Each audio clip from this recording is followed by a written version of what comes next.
Bonjour à tous et bienvenue sur un nouveau podcast de la chaîne Token Talkers. Aujourd'hui, on a la chance et l'honneur de recevoir Florian Fraissinet de Tokenland. Comment vas-tu, Florian? Salut Jean, merci beaucoup pour l'invitation. Bah écoute, ça va super et très content d'être ici pour discuter des sujets qui nous animent. C'est un plaisir. C'est un plaisir de te recevoir. Ça faisait un petit moment qu'on discutait et on sait que tu as un planning très chargé. Donc, merci vraiment de nous donner un petit peu de temps pour pouvoir nous expliquer voilà, tout ce que tu fais, tout ce que tu mets en place. On sait que tu es quelqu'un de très important dans l'écosystème. En plus, Token Talker, c'est assez présent dans l'écosystème de la tokenisation. On sait que tu es, voilà, un des numéros un en France pour ça. Donc, vraiment impatient de parler avec toi. Alors, je vais te présenter rapidement parce que il y a peut-être peu de gens qui te connaissent, mais voilà, le podcast étant naissant, il y a peut-être des gens qui n'ont pas encore la connaissance de ce que tu fais. Donc, tu es fondateur et CEO de Tokenland. Tu as fondé aussi l'immobilier 3.0. Tu es auteur du rapport L'immobilier 3.0 de la pierre papier à la pierre crypto. Tu es également top voice sur LinkedIn. Bref, tu es partout, tu fais plein de choses. Tu vas nous expliquer ça tout au long du podcast. Avant de commencer, est-ce que tu peux nous expliquer gentiment qui est Florian, comment tu t'es je sais pas, intéressé à l'écosystème du Web3. Qu'est-ce que tu as fait juste avant pour arriver dans cet écosystème? Merci pour la présentation. Alors moi en fait à la base je suis entré assez vite sur les sujets immobiliers après mes études. C'était la grande époque de The Family 2016-2017 où tout le monde voulait Ah, être start-upper. Et évidemment je suis allé là-dedans et donc j'ai bossé notamment sur des sujets de construction, notamment avec un logiciel de gestion pour les artisans du bâtiment. Ayant mis ce pied là-dedans, je me suis intéressé à toute la chaîne de valeur de l'immobilier, c'est-à-dire le financement, la construction, la transaction, et même une fois lancé, la vie de l'immobilier au sens large, et donc notamment à travers une association qui s'appelle Real Estate, qui faisait la promotion de l'innovation dans l'immobilier en France. Et après, on a fait plein de choses, et Real Estate existe aujourd'hui, même si je n'en fais plus partie, bravo. mais sous forme d'un think tank. Et, euh, et en fait, c'était assez excitant parce que c'était le moment où l'immobilier était en train vraiment de se transformer, où les sujets d'innovation étaient en train d'émerger, ce qui paraît assez normal aujourd'hui, mais tu vois, c'était il y a 7 ans maintenant et c'était une vraie transformation. Euh, bon, j'ai fait plein de choses dans cet écosystème, mais à la faveur du dernier bull run, du précédent, donc en 2020, 2021, 2022, ce qui sont les périodes de Covid en soi, je me suis rendu compte que l'argent que je croyais avoir perdu en 2017, il recommençait de valoir quelque chose. Et donc, j'ai passé de plus en plus de temps sur les sujets crypto, sur des sujets crypto purs, très dégènes. Donc, c'était la grande époque de l'essor de la BSC, c'était le DeFi Summer. Enfin, voilà, on a vécu plein de trucs super sympas pendant ce bull run-là. Et j'ai eu la chance de pouvoir passer en full time sur ces sujets-là. Et donc, je me suis vraiment, je suis vraiment tombé dans les cryptos et je me suis intéressé vraiment à tous les secteurs du sujet. Donc, d'un côté, les sujets très infra et de l'autre côté, les trucs un peu fun. Donc, tu vois, c'était quand même l'émergence, c'était le bull run d'émergence des NFT, etc. On a quand même bien rigolé. Et en fait, au bout d'un moment, au bout de 2-3 ans, je me suis rendu compte que c'était pas une carrière d'investir dans les cryptos. C'était difficile. Enfin, c'était la grande époque où on disait oui, il faut être un builder, etc. Il faut apporter de la valeur à l'écosystème. Et moi, j'y croyais pas mal. Et sur les sujets de crypto traditionnels, je me sentais pas très légitime et je ne me voyais pas avancer. Mais par contre, il y a un truc qui me faisait marrer, c'est de me dire peut-être que la suite, c'est d'essayer de lier mes deux passions. Donc, mon ancienne qui était l'immobilier, ma nouvelle qui était les cryptos.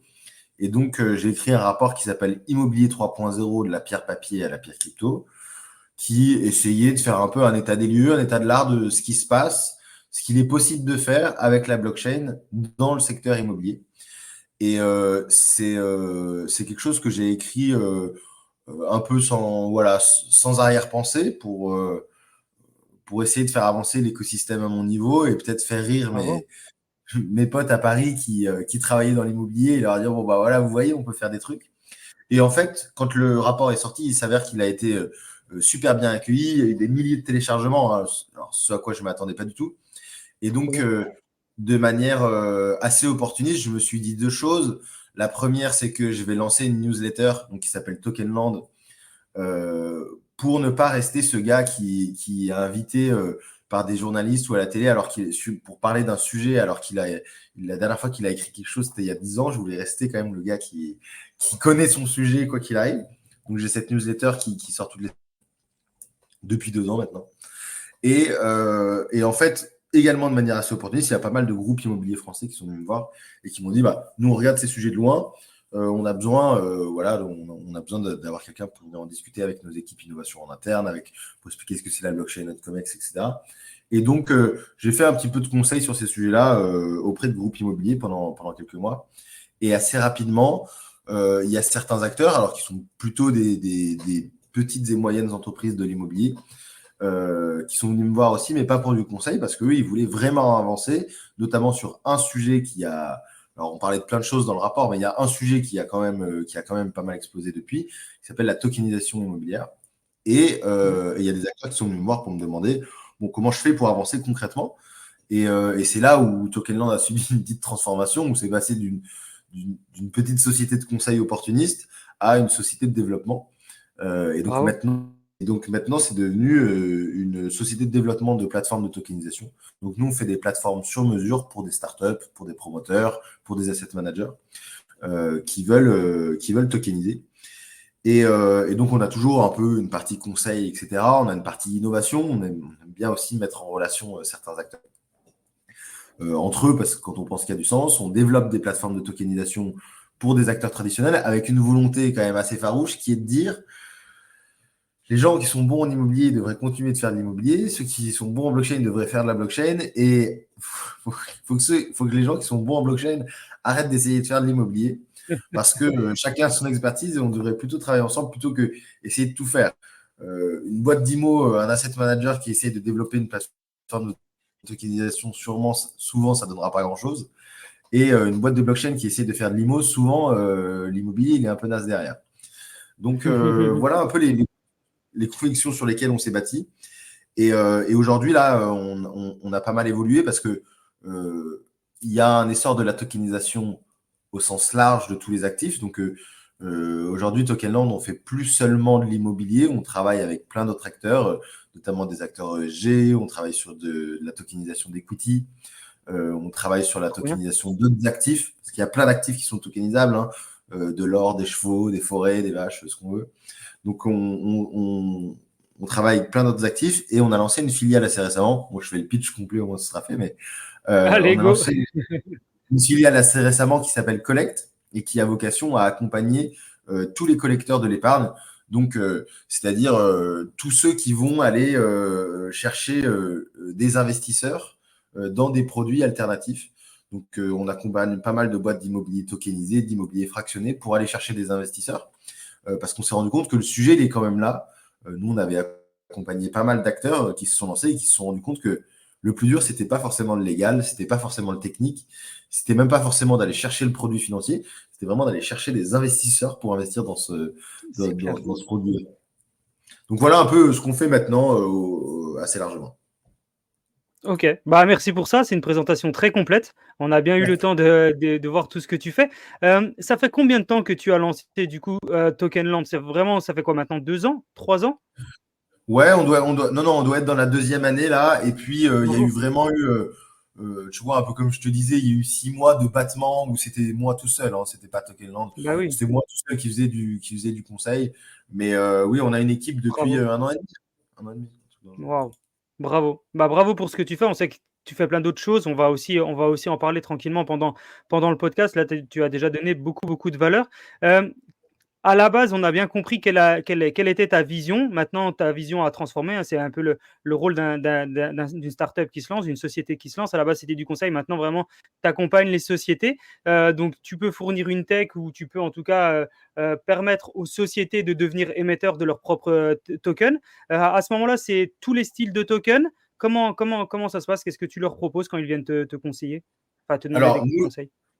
on aurait pu faire tous les styles de tokens et on s'est toujours dit que, en fait, moi j'aime bien être radical et j'aime bien porter des convictions.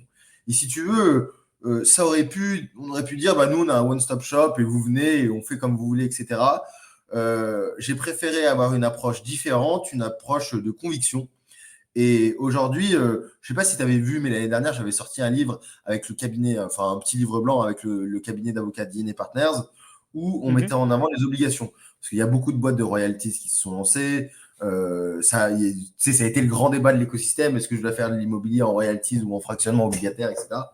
Et pour le Mhm. coup, le choix de la radicalité, c'est aussi de dire, nous, on va faire un seul type de tokenisation, mais par contre, on va dire pourquoi. Et nous, ce qu'on fait, c'est qu'on tokenise des obligations, donc on fait évidemment des security tokens, et le modèle qu'on promeut, alors, si on vient nous voir et qu'on veut faire absolument autre chose et que ça fait sens derrière, on le fera, mais pour l'instant, en tout cas, nous, on vend qu'un modèle d'obligation, pour deux raisons. La première, c'est que on a déjà fait passer ce sujet-là de manière effective, c'est-à-dire que nous, une plateforme qui émet des obligations tokenisées, on en a déjà fait sortir une. Donc, on sait que ça passe auprès de tout le monde, de l'AMF, de la SCPR, on sait que c'est compris par les clients. Donc, à partir de Bien là, sûr. je sais pas si c'est je sais pas si c'est de la fainéantise, mais en tout cas, on se dit, bon, il y a quelque chose qui marche, Autant ne sort continuer. voilà, on a réussi à faire ça, autant continuer sur ce modèle-là.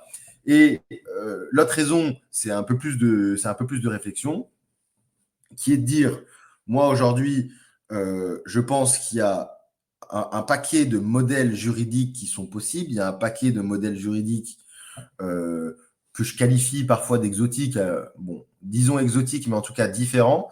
Mais s'il y a un truc que je sais, c'est que si on veut que notre industrie, elle émerge, on n'a pas le choix d'avoir un modèle standard commun qui va permettre de parler d'une seule voix. Et le choix que j'ai fait, c'est de se dire que le modèle qui va émerger, c'est un modèle d'obligataire. Pareil, parce qu'en fait, il est quand même super proche du modèle du crowdfunding, il est quand même très bien compris par le régulateur, il est quand même assez Totalement. accepté par le régulateur, etc. Et donc, moi, mon sujet, c'est de dire, si demain, on a plein de petites startups qui ont chacun leur petit modèle juridique, bah, à part ne pas avoir de réponse de l'AMF et être un écosystème qui stagne, on ne fera pas grand-chose. Si demain, on lève collectivement, hein, j'entends, à 10 startups peut-être, 100 millions, 200 millions, l'AMF, ils ne vont pas avoir le choix que de répondre. Bercy ne va pas avoir Totalement. le choix que de nous recevoir et de dire, bon, OK, vous avez fait ça, ça ne vous arrange pas, etc. Et nous, on a plein de demandes. Hein, parfois, on est un peu invité à discuter avec les régulateurs, avec la Banque de France, Bercy, etc. On a plein de demandes parce que le modèle obligataire tokenisé, je veux bien entendre qu'il n'est pas pur. C'est pas le modèle le plus pur, notamment dans l'immobilier. Alors, ça marche pour plein d'autres trucs, parce qu'on fait de moins en moins d'immobilier, mais OK, il n'est pas pur, mais par contre, aujourd'hui, c'est pour moi le modèle qui se rapproche le plus de, d'un modèle, en tout cas, intéressant pour le grand public. Il Ouais, y a c'est des clair. nouveaux risques. Il y a des nouveaux risques qui ont émergé. Mais en tout cas, aujourd'hui, c'est pour moi le seul qui peut devenir un standard de marché avant qu'on ait une discussion avec le régulateur, avec les autorités. Donc nous, le choix qu'on a fait, c'est de faire des obligations tokenisées. Et franchement, on fait presque que ça. Ça change un peu parce qu'il y a un changement qui est énorme sur notre secteur, c'est qu'il y a tous les intermédiaires en biens divers qui sont un modèle juridique un peu différent. Et bon, on y reviendra peut-être, mais moi, je pense que l'avenir des RWA passe aussi par les intermédiaires en biens divers. Aujourd'hui, il faut bien se rendre compte qu'il y a trois catégories de RWA. Tu as en gros l'immobilier qui tient toutes ses particularités. Tu as tout ce qui est les real world assets financiers, on va dire, qui sont des bonds purement de Mm. la finance. Et de l'autre, tu as tout ce qui est représentatif d'un collectibles, quoi, c'est-à-dire du vin, des arbres, des chevaux. Et tout ça, ça rentre dans un modèle juridique français qui est l'intermédiaire en biens divers, qui est un peu plus intéressant parce qu'il n'offre pas les mêmes devoirs et droits et devoirs. Donc, on risque de voir des trucs assez sympas émerger dans les prochaines années. Ouais, et puis sûrement avec, des tokens de styles différents, enfin peut-être pas de l'obligation derrière parce que pour des chevaux, ce genre de choses, peut-être ça sera un peu différent. Mais effectivement, c'est le début comme tu le dis et c'est en train de grandir. C'est vraiment bien d'avoir pris le parti et d'avoir cette conviction de se dire: «OK, moi je me lance à fond dans l'obligation». Je trouve ça très, très intéressant parce qu'il y a pas beaucoup de gens qui le font donc vraiment bravo à toi. J'imagine que alors il y a 2 choses sur lesquelles, j'ai une question. La première c'est, j'imagine que si c'est de l'obligation, pour les clients derrière, ça voudra dire qu'ils vont toucher un rendement, qu'ils vont peut-être se faire rembourser leur obligation, se la faire racheter. Est-ce que tu peux peut-être développer un peu cette partie-là pour les gens qui sont un peu nouveaux? Et aussi, en même temps, est-ce que toi, avec tes mots, parce qu'on sait que tu es une personne qui arrive à vulgariser facilement, est-ce qu'avec tes mots, tu peux nous expliquer tout simplement, bah, en fait, c'est quoi une obligation tokenisée? Est-ce que tu peux nous expliquer tranquillement, vraiment le mot le plus simple possible pour les personnes qui ne connaissent pas encore? Ouais, pour bien montrer le process, aujourd'hui, quand on dit une obligation tokenisée, ce qu'il faut bien avoir en tête, c'est que, et on va rester sur l'immobilier parce que bon, c'est le sujet sur lequel j'ai le plus bossé. Aujourd'hui, j'ai une société française qui va acheter un bien immobilier et une fois qu'elle a acheté ce bien immobilier, elle va émettre des obligations. Émettre des obligations, ça veut dire quoi? Ça veut dire emprunter de l'argent au grand public, c'est-à-dire émettre de la dette. Donc ça veut dire qu'elle va dire, moi je demande de l'argent au grand public et en échange de cet argent, je vais vous proposer de toucher un rendement et le rendement sera équivalent, pour que ça marche, aux loyers qui vont être payés par les locataires à la société. Donc, je résume pour que ce soit très clair. J'ai une société qui a un bien immobilier qui reçoit des loyers. Elle va chercher le grand public en disant, bah, moi, j'ai besoin de financer ce bien, mais en échange, c'est vous qui touchez les loyers. Et donc, c'est ça, émettre une obligation. Ok. Là où ça devient intéressant, c'est que quand on le tokenise, on peut faire deux choses. Il ne faut pas oublier que tokeniser, c'est vraiment une surcouche juridique qui arrive par-dessus l'obligataire traditionnel et que ça va juste nous aider. Alors, il n'existe pas encore, mais en tout cas, on peut imaginer qu'il va sortir en 2024. On peut imaginer qu'il y a un marché secondaire qui sera bien facilité par le fait que ce soit on-chain. Et le second point, c'est qu'une fois que j'ai mon token, de toute façon, je peux en faire ce que je veux. Donc, je peux potentiellement aller l'échanger sur un marché secondaire. Je peux potentiellement aller le placer en collatéral, c'est-à-dire en garantie pour aller effectuer un prêt. Mais aujourd'hui, c'est vrai, et je veux bien être le premier critique de notre écosystème, aujourd'hui, on ne voit pas une grande différence entre l'immobilier fractionné, donc qui sont des obligations traditionnelles, et l'immobilier tokenisé, qui sont des obligations traditionnelles mises sur la blockchain. Pourquoi? Parce que les deux grands avantages qui sont marché secondaire et mise en collatéral n'ont pas encore été développés en France. Ah, bien sûr. Donc aujourd'hui, l'avantage de tokeniser, il n'est pas très clair, mais la tokenisation, elle coûte pas beaucoup plus cher non plus. C'est-à-dire que ce soit en légal ou en technique, ça coûte pas beaucoup plus cher maintenant. Si demain je dois lancer un projet d'immobilier fractionné, moi je l'appelle immobilier fractionné, mais je le mets sur la blockchain pour préparer le futur. Mais ça coûte pas beaucoup plus cher. Et donc voilà, une fois que moi en tant qu'investisseur j'ai acheté cette obligation, bah, je vais toucher un rendement et au bout d'un certain nombre de temps, mon investissement va être remboursé, notamment à la vente à la vente du bien immobilier. Et ce qu'il faut savoir, c'est que l'obligation en France, c'est quelque chose qui est très malléable, on peut en faire un peu ce qu'on veut. Et donc, je peux, par exemple, aussi toucher une partie de la plus-value du bien immobilier lorsqu'il sera revendu. Et donc, encore une fois, je veux bien admettre que le modèle n'est pas pur, mais on se rapproche quand même assez fort de ce que c'est la propriété immobilière, sans quelques désavantages, quoi. OK, bah, merci pour cette explication. Effectivement, on pourrait se dire qu'il y a pas beaucoup d'avantages parce que c'est que le début et les avantages, faut grossir. Il y en a plein, plein, plein quand même des avantages, effectivement, tu l'as dit et les gens peut-être au début se rendent pas forcément compte des avantages, mais avec le temps, l'utilisation qui va grandir, il va y en avoir de plus en plus, notamment, bah, sur la digitalisation du registre qui fait qu'on voit un petit peu en permanence, qui est propriétaire de quelle obligation. Il y a pas besoin de payer une secrétaire en fin d'année pour faire ça. Il y a aussi, bah, la revente des parts sans à chaque fois passer par un notaire ou un avocat qui vous prend un bras. Enfin, il y a quand même il y a vraiment pas mal de plus en plus de choses et les gens commencent à s'en rendre compte. C'est vrai que le marché primaire commence à être de plus en plus là. Le secondaire, c'est plus compliqué, mais là, c'est pas une question, je pense, de régulation. Tu vas nous en dire un peu plus. Et après, effectivement, faut que les gens puissent enfin s'ouvrir en se disant, waouh, ok, la tokenisation, ça change des choses. Et toi, grâce à tout ce que tu fais, que ce soit avec ta newsletter, avec ton site, on n'a pas parlé, mais tu as aussi organisé le sommet de l'immobilier 3.0 où j'ai eu la chance de participer. C'est là où on s'est rencontrés la première fois.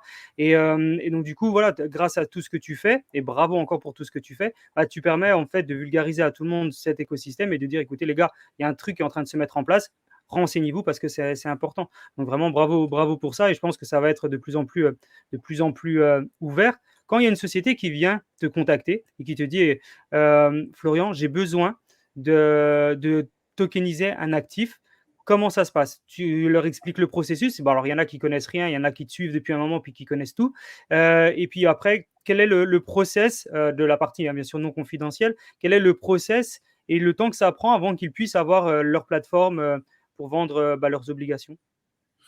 Alors, le process, il est assez simple. Moi, j'aime bien partir du produit. C'est-à-dire il y a d'abord une grosse réflexion qui est faite autour bon, alors, qu'est-ce que je veux tokeniser et pourquoi je veux le tokeniser? Alors, ça peut paraître un peu bateau comme ça, mais souvent, on s'est rendu compte que nos plus mauvais clients, c'était ceux qui tokenisaient parce que c'était à la mode. En fait, s'il n'y a pas un Ouais, fond de conviction sur qu'est-ce que je veux en faire dans les cas d'usage, en fait, ça marche pas vraiment. Pour une raison simple, c'est que euh, ce matin, là, je lisais un post d'un de nos anciens clients qui faisait une super analogie. Il disait, aujourd'hui, moi, quand on me donne un téléphone 5G, je m'en fous de savoir comment ça marche la 5G. Je veux juste que mon téléphone il aille plus vite. Et ben avec les c'est clair. tokenisations, c'est exactement la même chose. Si un acteur de l'immobilier traditionnel il vient nous voir en disant, moi, je trouve que mes obligations sur la blockchain, c'est plus facile, c'est plus rapide, ça me permet de faire X, ça permet demain à mon investisseur d'avoir un marché secondaire, etc. Et ben là, ça fait du sens. S'il arrive en disant, oh, j'ai vu que la tokenisation, ça faisait pas mal de buzz en ce moment sur Internet, ça va peut-être nous permettre d'en vendre plus. Et ben là, Ouais, on sort un peu des cas d'usage. Et en fait, souvent, ce sera un échec. Donc, le but ouais, du jeu, totalement. c'est vraiment de se dire quels sont les cas d'usage que je vais rechercher. Parce que même si, tu vois, au début, quand on l'a lancé, moi, j'étais très pushy sur les sujets blockchain. Aujourd'hui, maintenant on va dire on a fait pas mal de plateformes, etc. Je le suis un peu moins. C'est-à-dire qu'il y a un certain nombre d'acteurs qui viennent en nous disant on veut une plateforme de tokenisation et en toute transparence. Alors bon, l'écosystème ne va pas m'aimer pour ça, mais ils sont repartis avec des plateformes de fractionnement sans token parce qu'en fait, ça faisait aucun sens. Ouais. Ils comprenaient rien à la blockchain, ça faisait aucun sens, ça rajoutait des couches de difficulté pour rien, etc. Alors, il y a eu l'inverse également, hein. Il y en a qui sont venus pour du fractionnement et sont repartis avec de la blockchain. Mais là, il n'y a pas le sujet. Et pour le coup, ce qui est vraiment important, donc, c'est de comprendre le produit. Et derrière, nous, on a une base donc, de plateforme qui est la même pour tout le monde, qui est une plateforme en marque blanche. Bravo. Mais on ne fait que du sur-mesure. Et on a un point différenciant qui est assez important, et je ne pense pas qu'il y ait quelqu'un d'autre qui le fasse. C'est-à-dire que nous, quand on développe la plateforme, on fait à moitié sur mesure et on donne la technologie. C'est-à-dire que nous, on fait ça pour des acteurs qui demain veulent être souverains de leur tech. Donc, on n'est pas sur un modèle SaaS, on n'est pas tout ce genre d'abonnement. Nous, en gros, on bosse, on a un temps de développement qui est entre 4 et 6 mois. Et pendant ces 4 et 6 Ok. mois, alors, on a ce deal-là. Alors, on peut raccourcir, hein, il y a plein de façons de faire, mais en gros, nous, on aime bien bosser pendant 4 et 6 mois. Pendant 4 et 6 mois, avec nos clients, on est des partenaires. C'est-à-dire ce que je leur dis, on est ensemble. On, on discute de tout. Il y a tous les sujets qui passent sur la table, que ce soit du branding, que ce soit les personas clients, que ce soit les sujets tech en eux-mêmes. Alors souvent, il n'y a pas beaucoup de compétences tech chez nos clients, mais en tout cas, pendant 4 à 6 mois, on est vraiment des partenaires et on se dit, la startup que vous avez lancée, que vous allez lancer, le projet interne que vous allez lancer, c'est aussi un petit peu le nôtre. Et on a tout à gagner à ce que ça marche. Et c'est aussi pour ça qu'on a lancé Collect pour les accompagner aussi après, parce que euh, nous, plus on aura des acteurs qui vont marcher, mieux ce Bien sûr. sera pour nous. Donc, pendant ces 4 à 6 mois, on les accompagne sur tous les sujets. Et le but du jeu, c'est de sortir avec une société clé en main et surtout avec une tech, avec un légal que j'ai compris, avec une tech qui m'appartient et avec voilà, un produit d'épargne, on va dire, qui ne fait pas pâle figure par rapport aux autres.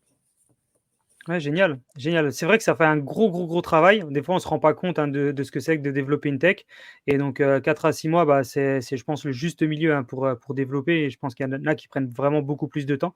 Bravo, bravo pour ça. Puis pendant ces 4 ou 6 mois, ça te permet vraiment, comme tu l'as dit, de bien comprendre le business model de la société, de savoir vraiment quels sont ses besoins et elle, parallèlement, de comprendre. Parce qu'elle se dit: «OK, j'ai signé, on va démarrer, mais pendant 4 à 6 mois, ça me permet de grandir, de monter en compétence sur l'écosystème de l'immobilier fractionné. Et ça, c'est vraiment, vraiment, vraiment important. Parce qu'il y a de plus en plus de gens qui ont du mal encore à comprendre ce que c'est que le fractionnement. Et ça, grâce à toi, pendant cette période-là, ils vont réussir à le faire. Euh, Qu'est-ce que toi, tu penses justement peut-être de la compétition qu'il y a actuellement entre l'immobilier fractionné fait par des sociétés de crowdfunding et la tokenisation immobilière? Est-ce que effectivement c'est deux choses qui se ressemblent, qui sont très proches, qui vont peut-être de plus en plus s'écarter ou peut-être se rassembler avec le temps? Quel est ton avis par rapport à ça? Est-ce que justement ils sont en train de s'éloigner, se rapprocher? Est-ce que c'est la même chose? Est-ce que tu peux nous en dire plus? On sait en plus que tu as des partenaires qui sont beaucoup dans le crowdfunding. Est-ce que tu peux justement nous parler de ça? Moi, ma conviction, elle est simple, et c'est ce que je dis en privé, c'est exactement ce que je dis en public. À la fin, il peut y avoir autant de blabla qu'on veut. Tous ces acteurs vont finir sur la blockchain. C'est inévitable. Il n'y a 100%. aucun, il y a aucune autre voie possible parce que c'est plus simple, c'est moins cher, c'est plus rapide. Donc, oui, il y a une période de transition. Elle durera quoi? 10 ans, 15 ans au maximum. Il y a une période de Mmh. transition. Et je pense qu'elle peut être longue comme ça, hein. C'est pas une Quand histoire même? de 2 Ouais, ouais, il y a une OK. période de transition qui sera d'au moins 10 ans, mais il y a aucun monde où les boîtes de fractionnement ne sont pas toutes des boîtes on-chain demain. Mmh. Donc voilà, il y a même pas, pour moi, il n'y a même pas de débat sur ces sujets-là, tellement c'est un no-brainer. OK, merci, merci pour ta transparence. Je pense que ça va aiguiller beaucoup de gens parce qu'il y en a encore qui se posent la question.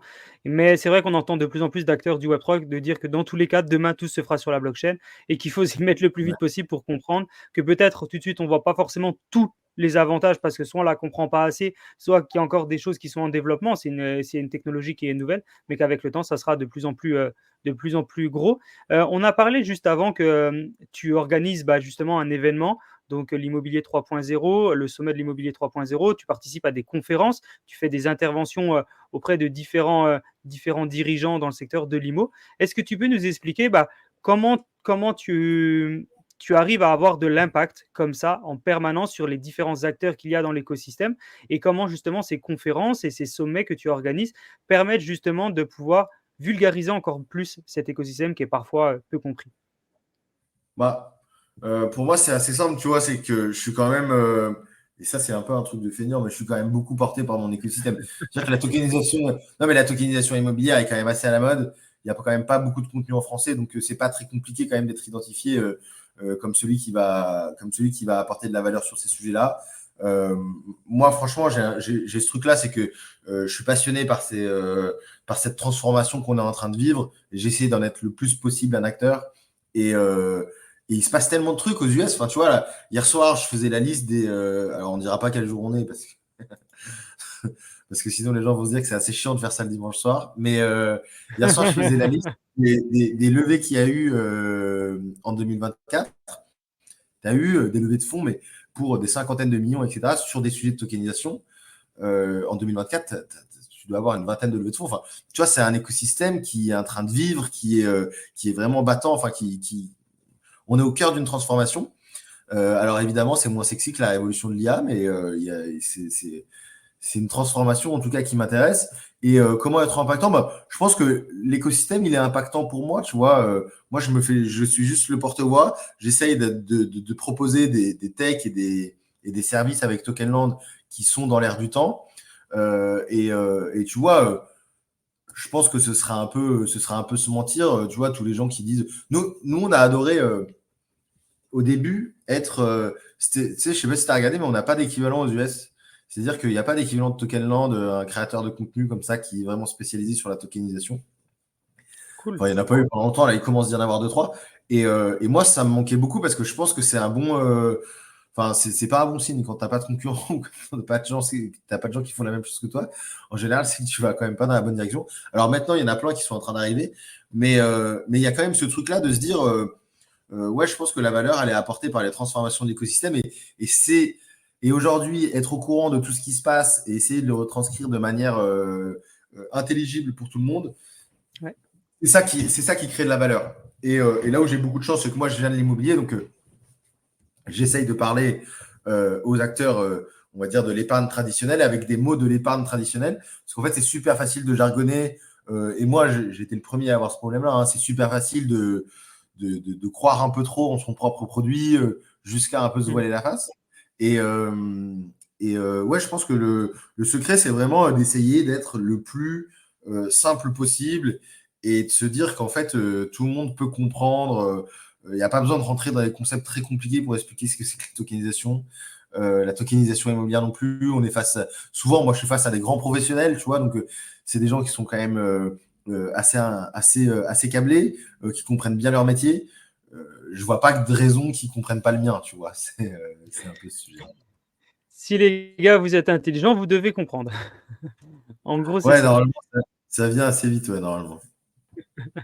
Justement, quels sont actuellement, peut-être les freins que tu vois à l'écosystème pour continuer à se développer? Est-ce que les freins, ou les défis sont sur la partie juridique, sur la partie vulgarisation, compréhension, sur la peur? Et toi, tu dois le connaître, souvent où les gens allient, parce qu'en plus tu fais du security token, donc allient les utility tokens et aux security tokens en se disant: «Bah, si tu fais de la tokenisation, tu fais forcément de la crypto». Est-ce que c'est ça qui est peut-être un frein pour toi? Quels sont les défis actuellement qu'il y a dans l'écosystème et qu'est-ce qui fait que ça freine encore et que ça peut prendre encore 10 ans, comme tu le disais?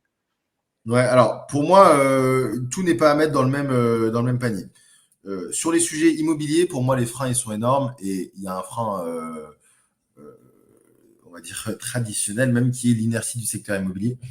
Mmh. Si tu veux, aujourd'hui, l'immobilier, la tokenisation et le fractionnement, je pense pas que ce soit très transformatif pour ce qu'est l'immobilier aujourd'hui et ce que ce sera demain. Mais tu vois, ça peut être un secteur énorme. Ça va changer la façon d'épargner et les transformations d'un passage à l'investissement locatif, on va dire clé en main, à un investissement fractionné. Les grandes lignes sont là. En revanche, tu vois, quand tu parles d'un secteur qui pèse 3 000 milliards, c'est compliqué à faire bouger et ça va avancer assez doucement. Donc moi, je vois une inertie assez naturelle.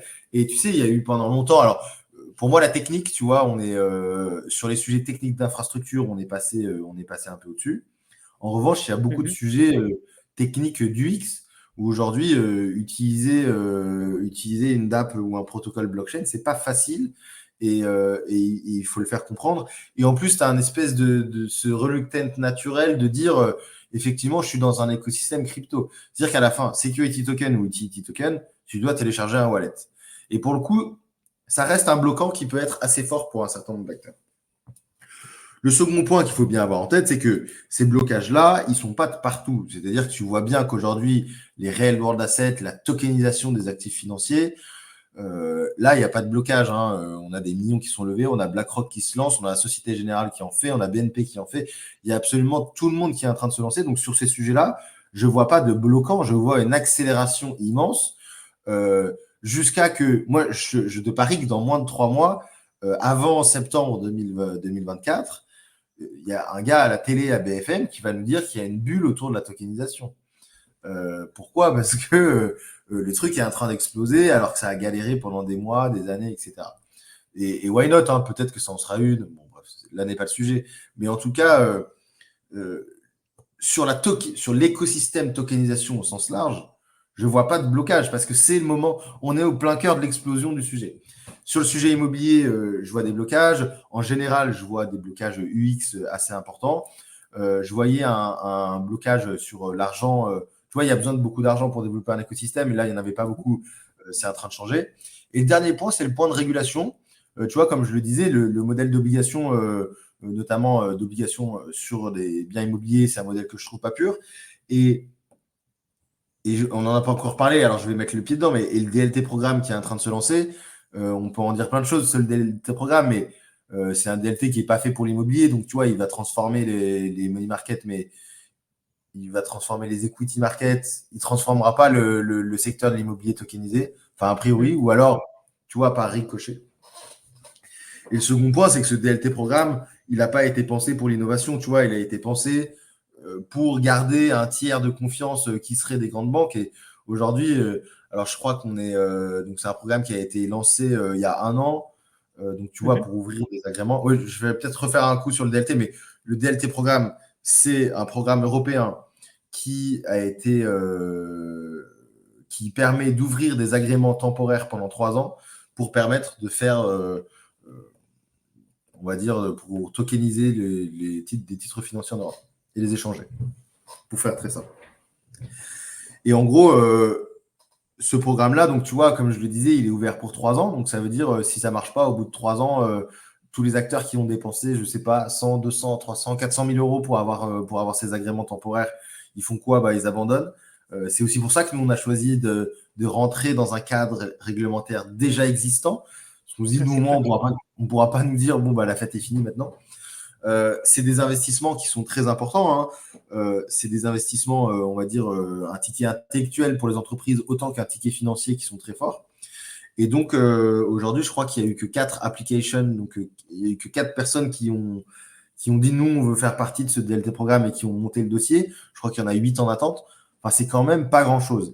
Et donc, il y a ce sujet-là. Il y a Mika qui va arriver, donc qui va être un bel outil de régulation sur les stablecoins, donc qui va peut-être nous avancer un peu sur le settlement.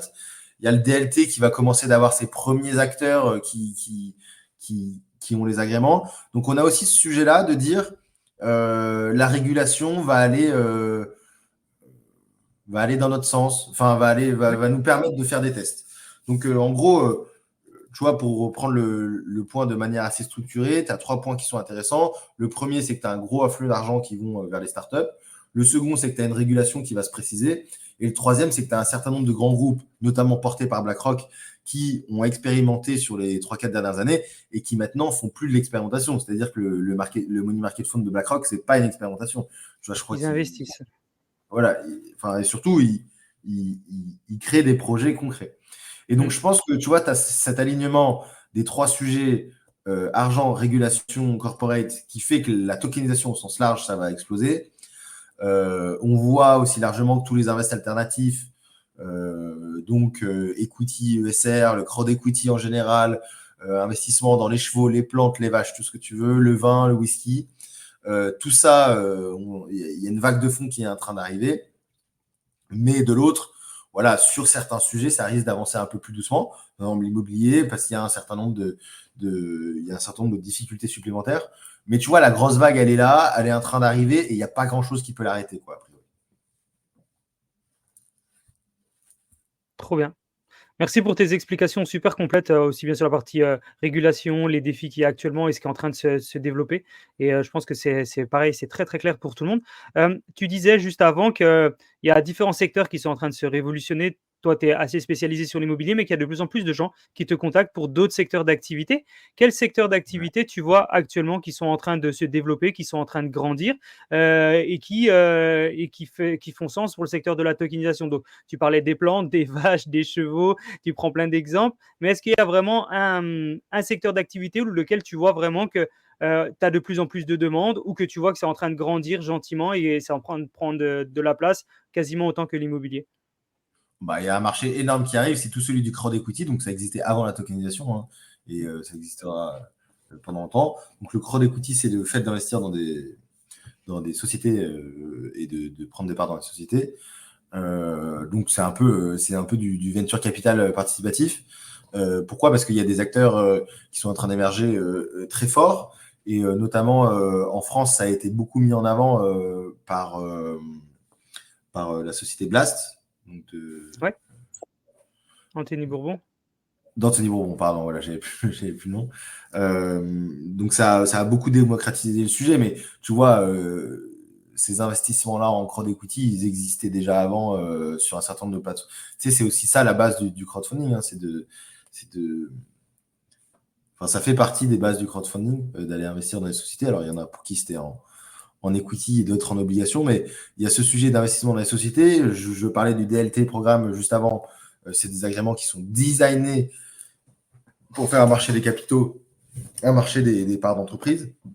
Et aujourd'hui, l'investissement dans des parts d'entreprise, que ce soit plutôt très risqué ou plutôt en mode private equity, on voit qu'il y a une émergence très très forte de ces sujets-là, même tu vois, en finance traditionnelle, tous les sujets du non-coté sont en train d'émerger auprès du grand public. Et l'investissement dans les sociétés green, ESG en tout cas, et c'est selon moi le plus gros sujet qui va arriver dans les prochains mois. Et en fait, c'est déjà le cas. Ok. Tu vois, c'est pas une Ouais, boule ouais. de cristal. Et pour les personnes qui ne connaissent pas, bah, c'est tout simplement la même option que faire une introduction en bourse, une IPO. Donc en gros, vous avez plus ou moins les mêmes avantages avec moins de frais. Ça permet d'avoir de la liquidité sur vos parts et de pouvoir les acheter, les revendre plus facilement. Donc merci beaucoup pour cette explication, Florian. Je pense que ça commence à être de plus en plus précis dans la tête des gens qui nous écoutent depuis le début du podcast, de comprendre c'est quoi la tokenisation dans son vaste champ d'application. Il y a un mot qui commence à émerger aussi, Tu en as parlé plusieurs fois depuis le début, c'est les RWA. Donc, la Ouais. tokenisation RWA ou les RWA tokenisés, c'est tout un sujet. C'est vrai que pendant un bon moment, dans l'écosystème francophone, on se posait la question, alors tu vas me dire si c'était ton cas aussi, mais on se posait la question de savoir si le mot tokenisé, tokenisation, c'était le bon mot à utiliser dans l'écosystème, parce que souvent on avait l'impression que ça faisait peur aux gens. Et là, il y a un mot qui est en train d'émerger, qui est les RWA, qui montre, on va dire, une autre façon de comprendre la tokenisation. Est-ce que toi, du coup, tu es partisan du fait que peut-être le mot tokenisé, ça doit disparaître parce que c'est trop allié à la blockchain, ce qui fait que les gens, ils pensent trop à la tech et du coup, ça leur fait peur? Et est-ce que les RWA, c'est fait justement pour changer ça? Ou est-ce que pour toi, faut vraiment utiliser le mot tokenisation parce que c'est comme ça que ça s'appelle? Non, bah écoute, moi j'aimerais bien qu'on trouve des nouveaux mots parce que tokenisation, je trouve que c'est dur à entendre déjà. Tu vois, ça fait un peu peur.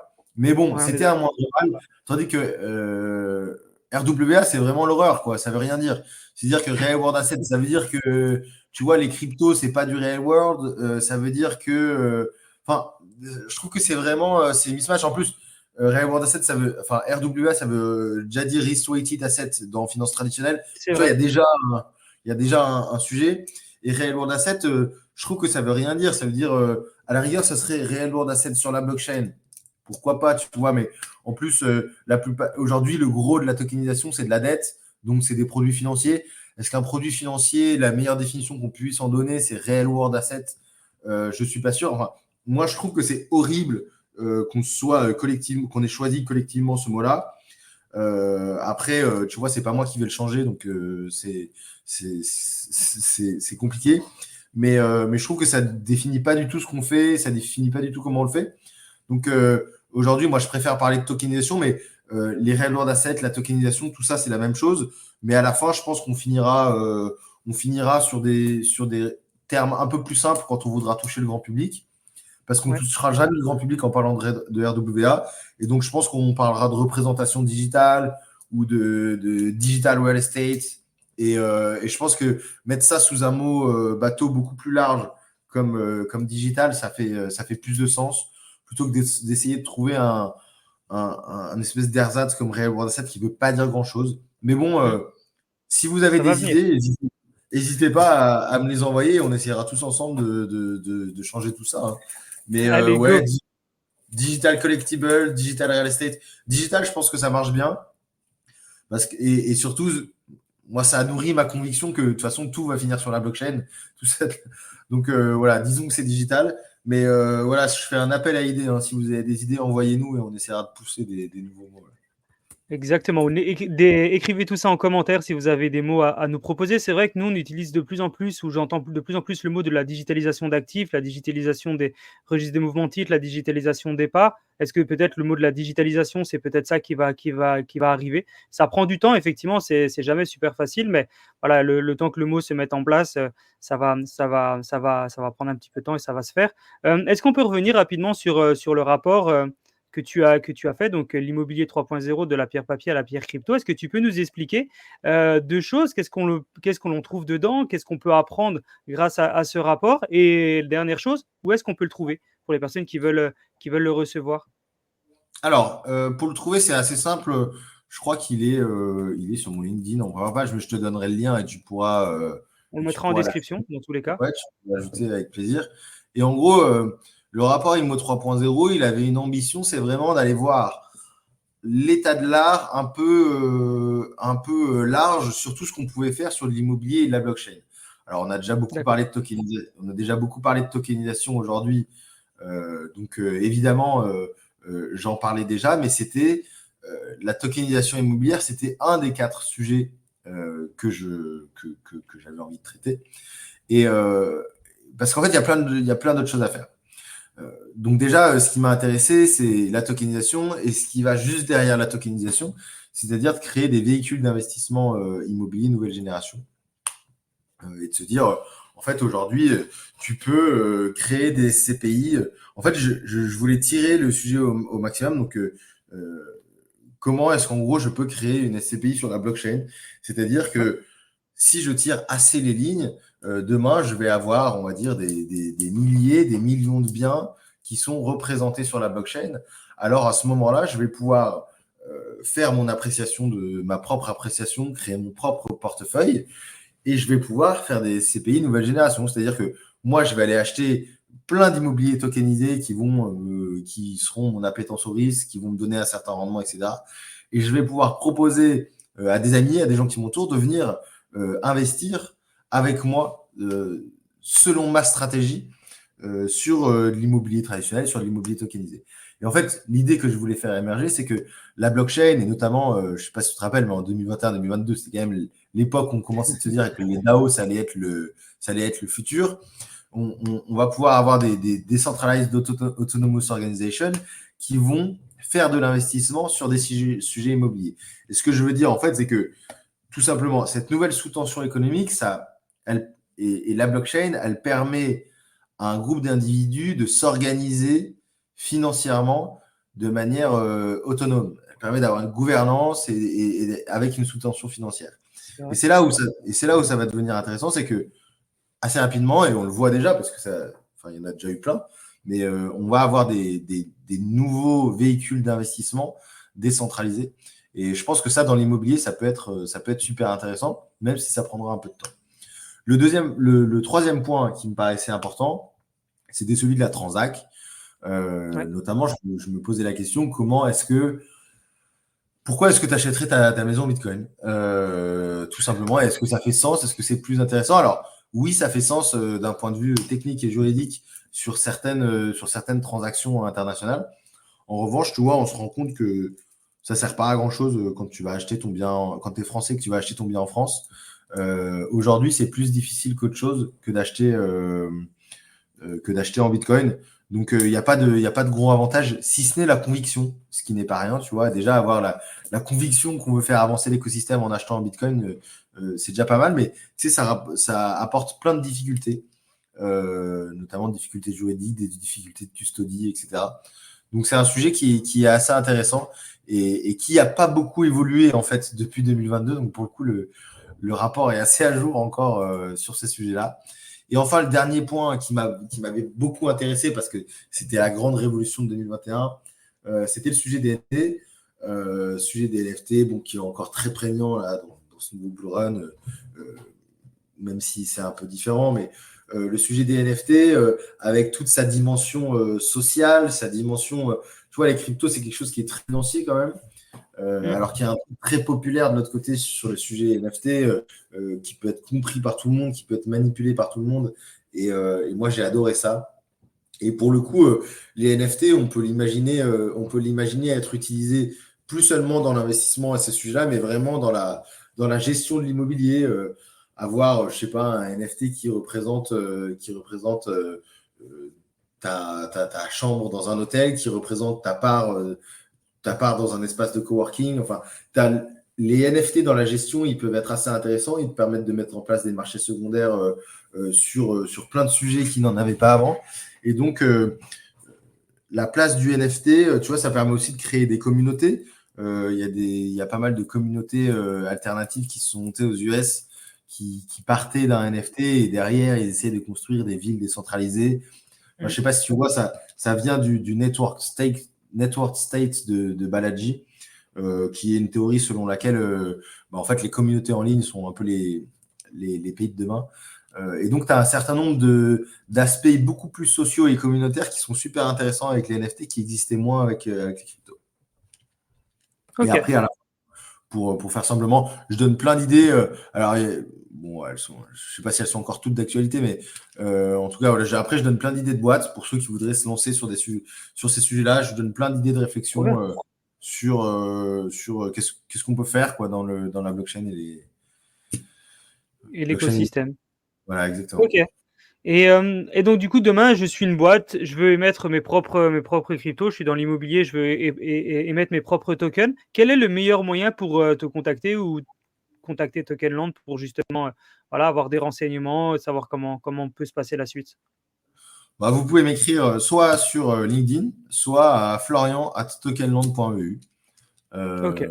Et après, oui, Je suis plutôt réactif. A priori, je suis plutôt réactif. Bon, bah, voilà, ça va dépendre de tout ce que tu as à faire parce qu'on sait que tu es quand même pas mal pris. Il y a aussi la newsletter. Est-ce que tu peux nous parler un petit peu de ce que tu fais avec cette newsletter? Enfin, tu es quand même un des seuls dans l'écosystème à faire une newsletter toutes les semaines sur la tokenisation. Est-ce que tu peux nous expliquer d'où viennent tes idées, comment tu arrives à connecter autant de choses, rassembler tout ça sur une newsletter? Est-ce que tu peux nous donner un petit peu, bah voilà, nous vendre un petit peu la newsletter, nous expliquer tout ce que tu arrives à faire avec ça? Ouais, alors en fait, la newsletter, comme je te le disais au début, l'ambition, c'était vraiment, à la base, c'était un travail sur moi. L'ambition, c'était Ouais. pas vraiment d'avoir le plus de monde possible. Et en plus, c'est encore une newsletter qui est assez confidentielle, tu vois. Là, il doit y avoir un truc genre 2000 personnes dessus. Bon, pour plein de raisons, j'ai supprimé des membres qui n'étaient plus lecteurs. Donc là, D'accord. tu vois, on est aux alentours de 2000. Et l'ambition, elle est assez simple, c'est d'essayer de faire deux choses. Le premier, c'est de mettre en avant l'actualité internationale sur les sujets de tokenisation au sens large. Donc, tu vois, il y a 2 ans, c'était une newsletter qui était vraiment dédiée à la tokenisation immobilière. Et depuis, assez naturellement, c'est devenu une newsletter qui est dédiée à la tokenisation au sens large parce qu'il se passe tellement de choses et au fond, il y a des mécaniques qui se ressemblent pas mal. Et l'ambition, c'est de faire deux choses, c'est d'avoir un aspect soit éditorial, soit pédagogique. Le but du jeu, c'est de transmettre quelque chose que j'ai appris dans la semaine ou que j'ai appris dans les semaines précédentes, ou alors de D'accord. donner un point de vue un peu radical sur ces sujets-là. Et le second, c'est vraiment de donner l'actualité internationale. Euh, voilà, les gros sujets. J'ai envie de traiter les gros sujets qui ont marqué notre écosystème. Et donc là, j'ai un peu, sur les derniers mois, j'ai un peu galéré à la sortie toutes les semaines parce que j'ai envie que ce soit moi qui l'écrive. Je te disais, c'est un process perso quand même à la base. Et donc, j'ai un peu galéré à la sortir toutes les semaines, mais là, depuis 3 semaines, on est de retour sur un rythme d'une fois par semaine. Trop bien, bravo. Un peu galvanisé par tout ce qui se passe dans l'écosystème. Là, ça faisait 3-4 mois que j'étais plutôt passé à une fois toutes les 3 semaines. Euh, Ouais, ça prend là, du on temps, hein. ouais, ça prend beaucoup de temps et l'ambition aussi, c'est d'apporter beaucoup de valeur. Moi, ça me permet de structurer mes idées, ça me permet aussi de mieux comprendre pour moi l'écosystème, tu vois. Et ouais, l'ambition, c'est c'est d'apporter vraiment beaucoup de valeur, de créer des vocations, enfin, voilà, je partage tout sans détour dans cette newsletter et beaucoup d'actualités internationales. Alors moi, j'aime bien être connecté avec le monde et je pense que c'est important que tout le monde le soit et c'est ce que j'essaye un peu de transmettre dans cette newsletter, quoi. OK, bah, bravo bravo à toi. On sait que c'est un gros travail et bravo pour ce que tu fais encore une fois pour l'écosystème. Prenons une vision un petit peu plus large, l'écosystème Web3 en général, autre que la tokenisation. On sait qu'il y a le secteur des cryptos, on sait qu'il y a le secteur des NFT, le métaverse, bref, il y a plein de choses. Toi qui, bah, voilà, qui est hyper connecté, quels sont les narratifs du moment que tu vois un petit peu grandir et exploser dans l'écosystème du Web3? On sait que le mot à la mode en ce moment, c'est vraiment tokenisation RWA. J'ai l'impression que c'est vraiment le truc qui explose. C'est peut-être effectivement la bulle de demain. Ça, en tout cas, ça peut être une possibilité. Est-ce que tu vois d'autres choses qui sont en train de vraiment d'émerger ou qui vont émerger dans les prochaines semaines, voire prochains mois dans l'écosystème Web3? Bon, de toute façon, c'est un peu toujours enfin, il y a des nouvelles mécaniques et il y a des mécaniques changeantes. C'est-à-dire que aujourd'hui, sur les changeantes, on en a deux. La première, c'est l'IA, parce que en début de bull run, il y a eu des grosses poussées de tokens IA. Donc, il y a eu les sujets IA. Assez naturellement, il y a les sujets RWA parce qu'il y a des grosses annonces, il y a des grosses levées. Tu vois, il y a des gros noms de corporate qui se lancent dessus. Donc, IA et RWA, on va dire que c'est la teinture c'est la teinture de ce début de bull run. Et ensuite, bah, tu as toujours les mécaniques qui reviennent à tous les bull runs. Tu as les sujets DeFi qui sont, bon, tu vois, tu as le stacking, enfin, tu as plein de sujets DeFi qui émergent à chaque fois et qui sont encore assez présents. Je pense aussi que cette année, il y a le sujet des Layer 2, tu vois, avec Ouais. des blasts, etc., qui sont en train Enfin, d'un côté, tu vois, je vois un Blast qui est attendu depuis longtemps. De l'autre côté, je vois un Berachain qui lève 100 millions. Enfin, il se passe quand même quelque chose sur les Layer 2. Il y en a pas mal aussi qui ont fait leur trou, hein. Un optimisme. Enfin, je sais pas si tu te rappelles, mais avant, quand on parlait Layer 2, c'était Polygon. enfin, tu vois, en sidechain et tout. Maintenant, il y a un nombre de L2 qui est assez impressionnant, c'est une narrative qui est très forte, etc. Et évidemment, il y a la narrative Memecoin qui est assez puissante, mais elle, j'ai l'impression qu'elle revient quand même assez régulièrement. Alors là, elle prend une forme un peu différente, tu vois, c'est Memecoin, Solana, etc. Mais celle-ci, elle est toujours un peu présente. Et puis, je trouve que c'est un peu bizarre, et je sais pas si je suis en train de devenir un boomer, mais je trouve que dans la crypto, on devient de plus en plus sérieux.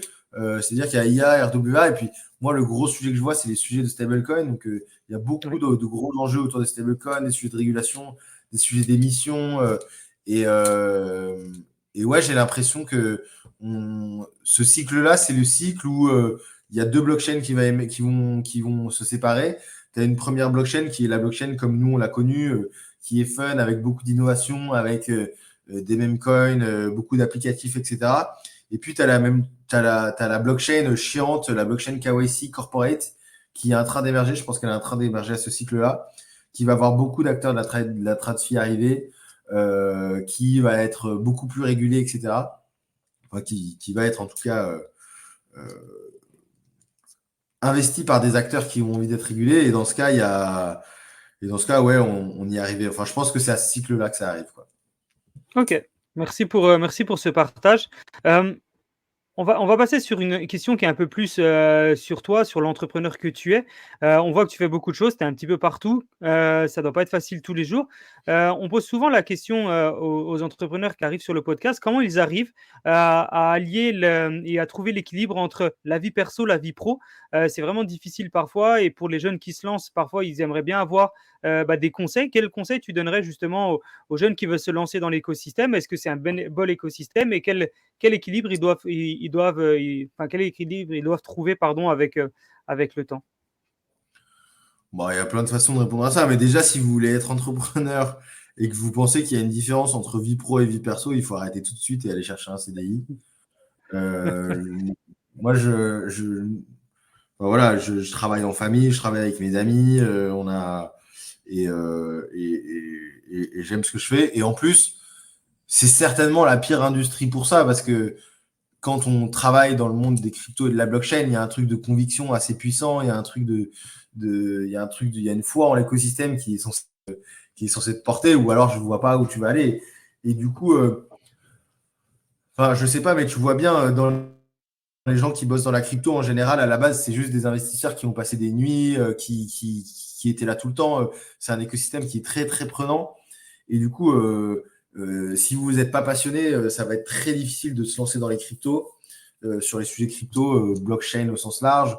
Et le second, c'est que si vous pensez voilà, qu'il y a une différence entre une vie privée et une vie perso et que vous voulez lancer dans l'entrepreneuriat, je pense que c'est une très mauvaise façon de voir la chose. Et à côté de ça, tu vois, moi je pense que le bonheur c'est un chemin et c'est pas une arrivée. Et du coup, je vis, comment dire, je vis tous les jours pour être heureux, quoi. Je me dis pas, je bosse pendant 10 ans comme un chien et après je prendrai 10 ans de vacances. J'essaye de faire que mon job me rende heureux, etc.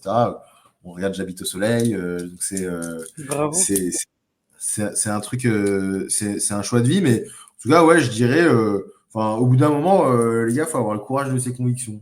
Donc, soit vous aimez bien un truc et vous vous dites, ok, c'est ma vie, soit ben, vous aimez bien être tranquille chez vous et dans ce cas, allez prendre un CDI quelque part, voilà, à la campagne, vous serez bien, quoi.